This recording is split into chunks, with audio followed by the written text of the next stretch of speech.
Now we're all skint after Christmas, but news flash here, apparently it doesn't always have to be this way. To help, financial advisor Paul Merriman of AskPaul.ie is here with his top 10 money-saving tips for 2019. A happy New Year to you, Paul. Happy New Year, Paul. Right, where do we start? It is the hardest time of the year, isn't it? Okay, so the best place to start is to get a personal budget. So you need to know what's coming into your account and going out of your account.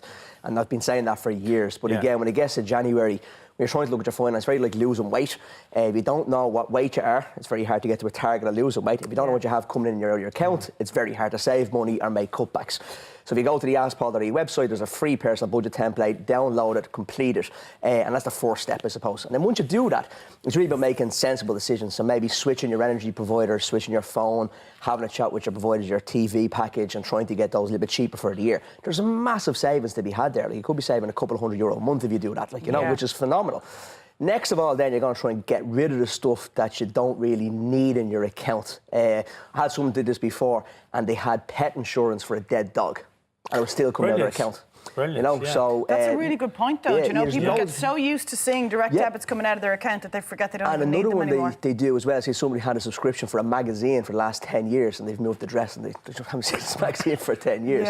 So it's just ridiculous. Subscription. Yeah, some subscriptions. So make sure you go through your accounts with a fine-tooth comb. Make sure you get rid of stuff you don't need. And I suppose that's the biggest kind of tip. And then after that, I suppose from last year, if you're skint this year, and so many people got paid early in December, so it's nearly some people are looking at 6 weeks. 6 weeks. Yeah, before they get paid again. If you had any medical expenses, you know, you heard me say this before, we've any medical expenses from last year, so GP visits, prescription drugs, anything like that, 20% back on the revenue.ie under the My Account section. Go in there and make sure you claim back your expenses for your medicals. And it's really, really important. Is that your M1? Is that what's your Med1, yeah. Your Med1. And then people always ask Can us you about do the all of receipts. this online? Yeah, you can do that online, yeah. So people always ask about the receipts for this. So I have a little trick that I use myself, is get a Gmail account. Everyone has a smartphone these days with Gmail access on, or Gmail or Hotmail, whatever you want to use.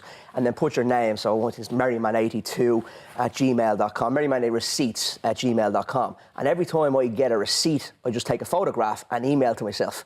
So when it comes to January, I open my receipts so organised. I'm so jealous. When it comes to January, I just open my Gmail account and I have all my receipts for last year for all my medical expenses. And in the subject line, I just put like VHI clinic, GP, the amount. I don't even have to open them.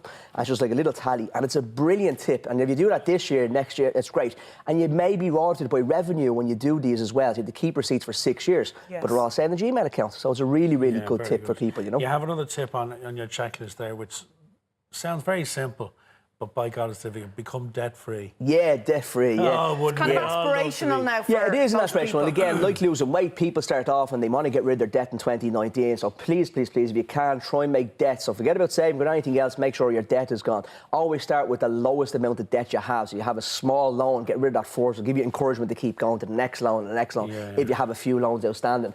The other one's there is ditch the cards. Big believer of cash is king.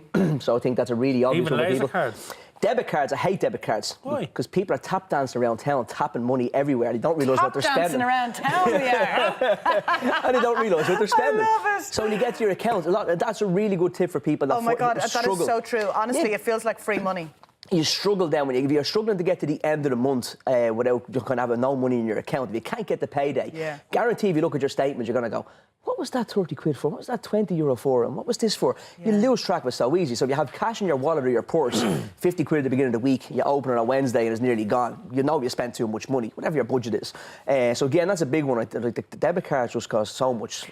And clearing the cards, which would you prioritise? Clearing a credit card or paying off a personal loan? Depends on the interest, I suppose. No, yes and no. So you do get stick from other financial advisors in this, because I always go for the lowest amount, because psychologically, if you go for the big, say the card had £5,000 or something and it was a massive interest rate, from a money point of view, it makes sense to tackle that debt. Obviously, you said the highest interest rate. But say you had a small credit union loan of £1,000, it might give you more momentum to get rid of that grand first and then use the money you're paying towards that then to tackle your credit card debt. Because otherwise, if you spend like 6 or 8 months trying to tackle the credit card debt and you're not getting anywhere, you're going to struggle.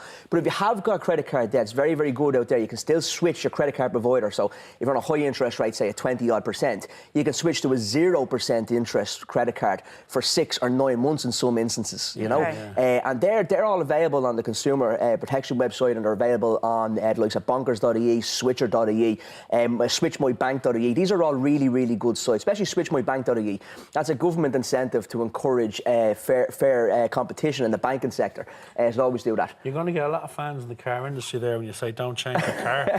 You have car salesmen out of the country throwing the socks to television as we speak. No, look, I suppose this is don't get into debt to buy a new car. If you have cash, you're going to buy a new car. Obviously, that's absolutely fine. But getting into debt in the beginning of a year is never a good thing, in my opinion, especially unless you really, really need a new car. But again, they're not going to get not a fans don't there. Don't be seduced by what's on the don't just buy the forecourts and the advertisements. If you can't afford to stay away from them. I mentioned this a few weeks ago as well in one of my slots about the high interest rates as well on these things. Some of them are extraordinary high. And the last one there, one of the other ones there is there, if anyone's listening this morning, is to stop smoking. Smoke's probably the biggest waste of money, obviously damages your health in a big way as well. But I stopped smoking about 4 years ago, and it was really hard to do, but it was amazing from not just from a health point of view, but from a back pocket point of view. It's no hard it is. So quit.ie is an amazing place to go. And the money that you save from the cigarettes, you can put into an account. Try and put it into a jar in the house. So try and put in, try and put in maybe 10, 15, 20 quid a week even, and then at the end of the year, go on a holiday, reward yourself financially if you can kick the habit this year. Because there's no more smokers than that. So jealous of your organisation. With his lists and all. With his good to see you, mate. Well done. Happy New Year. Thank you very much. Dancing around town. I'm totally stealing that. Thanks, Paul.